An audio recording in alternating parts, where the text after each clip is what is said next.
On va voir en quoi le désir chez Rousseau est à la fois une force, mais une force qui ne réclame pas nécessairement d'être satisfaite. Chez Rousseau, le désir ne doit pas nécessairement être satisfait. Et ça va même encore plus loin, c'est-à-dire que pour Rousseau, c'est lorsque le désir n'est pas satisfait qu'il nous conduit au bonheur. Et c'est ça qui fait l'originalité de la thèse de Rousseau. Le bonheur, c'est la non-satisfaction de son désir. Car pour Rousseau, ce qui conduit au bonheur n'est pas la satisfaction du désir, ce qui conduit au bonheur, c'est le désir lui-même. Ce qui conduit au bonheur, c'est le fait de désirer. Alors, avant de rentrer dans le détail de cette conception, je vous propose de lire l'extrait de la Nouvelle Héloïse, dans lequel Rousseau expose justement cette conception du rapport entre désir et bonheur. Je cite. « Malheur à qui n'a plus rien à désirer. Il perd pour ainsi dire tout ce qu'il possède. On jouit moins de ce qu'on obtient que de ce qu'on espère, et l'on n'est heureux qu'avant d'être heureux. En effet, l'homme, avide et borné, fait pour tout vouloir et peu obtenir, a reçu du ciel une force consolante qui rapproche de lui tout ce qu'il désire, qui le soumet à son imagination, qui le lui rend présent et sensible, qui le lui livre en quelque sorte, et, pour lui rendre cette imaginaire propriété plus douce, le modifie au gré de sa passion. Mais tout ce prestige disparaît devant l'objet lui-même. Rien n'embellit plus cet objet aux yeux de son possesseur. On ne se figure point ce qu'on voit. L'imagination ne part plus rien de ce qu'on possède. L'illusion cesse où commence la jouissance. Le pays des chimères est en ce monde le seul digne d'être habité. Et tel est le néant des choses humaines, qu'hors l'être existant par lui-même, il n'y a rien de beau que ce qui n'est pas. » Qu'est-ce que Rousseau essaye de nous dire à travers ce texte ?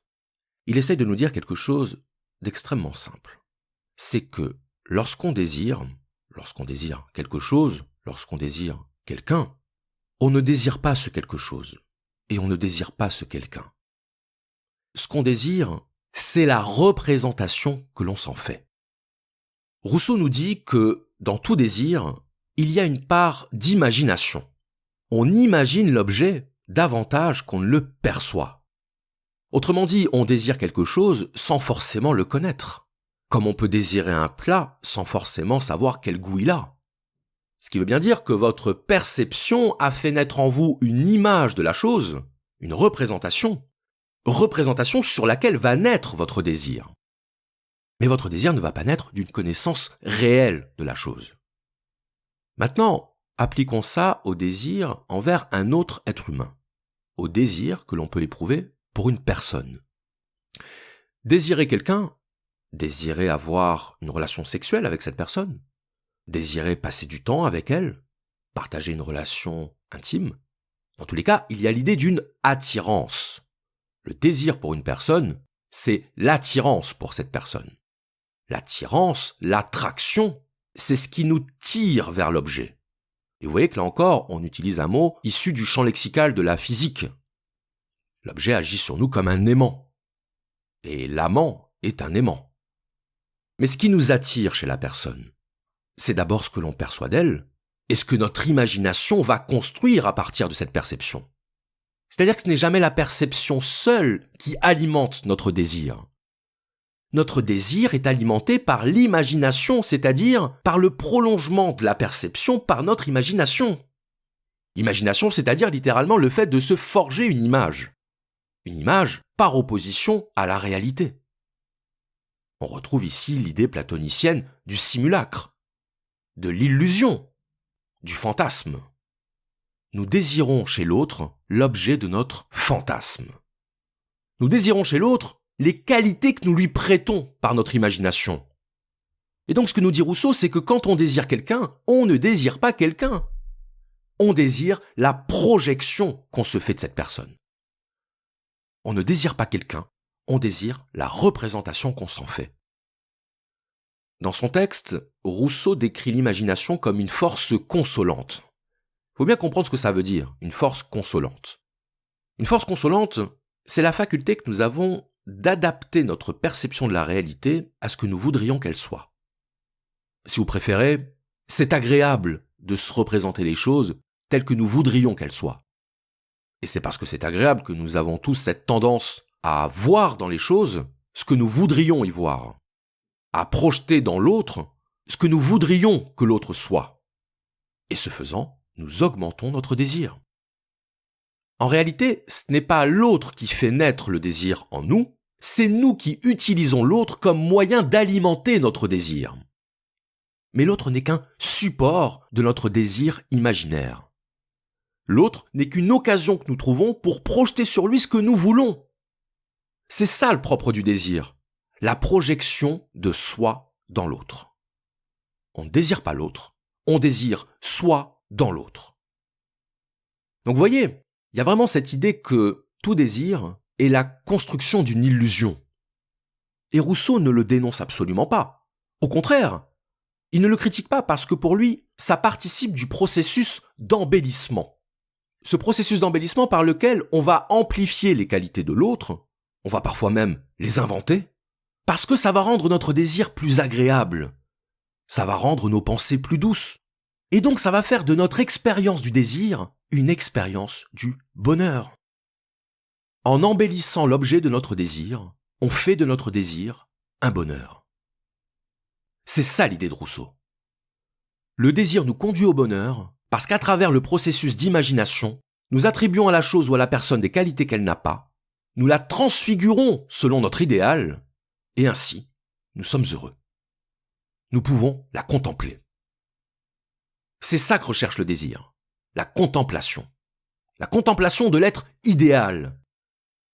Par le désir, nous idéalisons. Et là encore, vous allez trouver que j'insiste, mais l'étymologie d'idéaliser, idéal, c'est transformer en idée. Idéaliser quelqu'un, c'est lui ôter sa réalité, c'est le transformer en idée, c'est le transformer en abstraction pure, c'est l'anéantir comme être réel. Quand on désire l'autre, en réalité, on ne s'intéresse pas à l'autre. Parce que si on s'intéressait à l'autre, on s'intéresserait à ses défauts. On les prendrait en compte. On ne chercherait pas à se créer un voile d'illusion entre nous et cette personne. On ne projetterait pas sur elle ce que nous voudrions qu'elle soit. On chercherait à savoir ce qu'elle est. On chercherait à savoir ce qu'elle est, mais du coup, on la trouverait beaucoup moins belle. On la trouverait beaucoup moins idéale, beaucoup moins conforme au modèle qui nous plaît. Nous projetons sur l'autre un modèle. Et si on s'aperçoit que l'autre ne correspond pas à ce modèle, si on s'aperçoit que l'autre ne répond pas aux attentes que l'on s'est soi-même construites par l'imagination, on va alors éprouver de la déception. On va considérer que l'autre a cessé de répondre à nos attentes. Mais est-ce que c'est l'autre qui a cessé de répondre à nos attentes ? Ou est-ce que c'est nous-mêmes qui avons construit des attentes que nous n'avions pas à construire ? C'est nous-mêmes qui nous faisons des films. C'est nous-mêmes qui écrivons l'histoire de notre désir. L'autre n'en est que le support d'inspiration.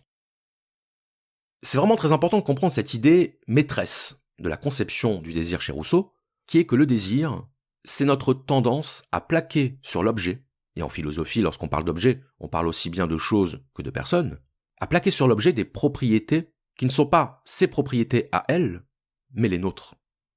Celles que nous souhaiterions trouver en elle.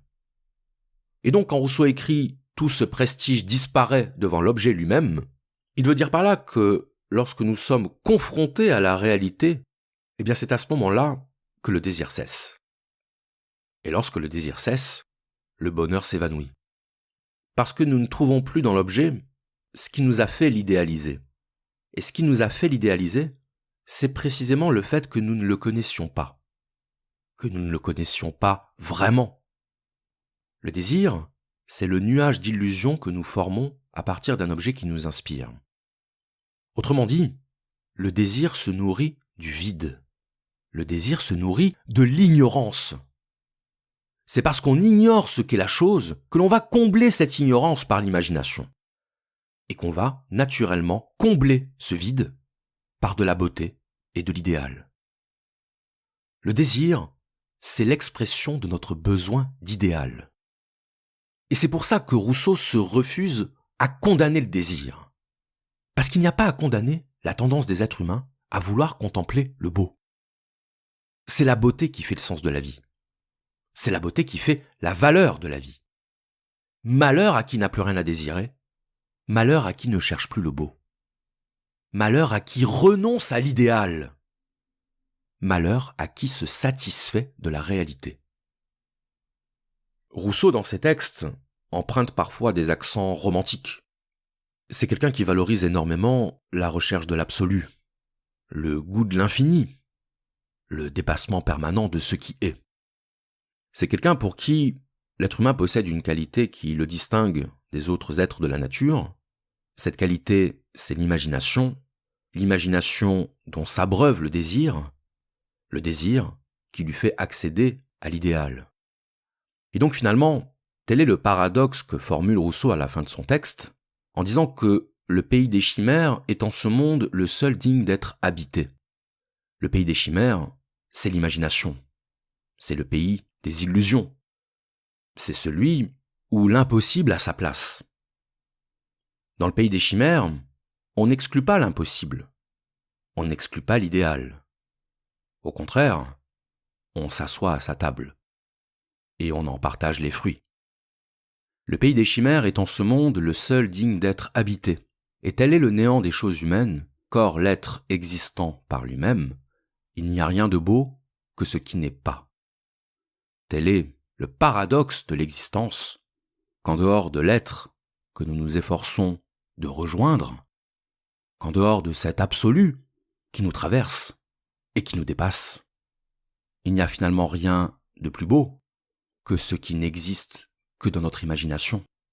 Rien de plus beau que ce que nous créons par notre imagination, que ce que nous créons par notre désir étant notre effort pour rejoindre le beau, la force qui nous conduit vers l'absolu, la force qui nous conduit vers l'idéal.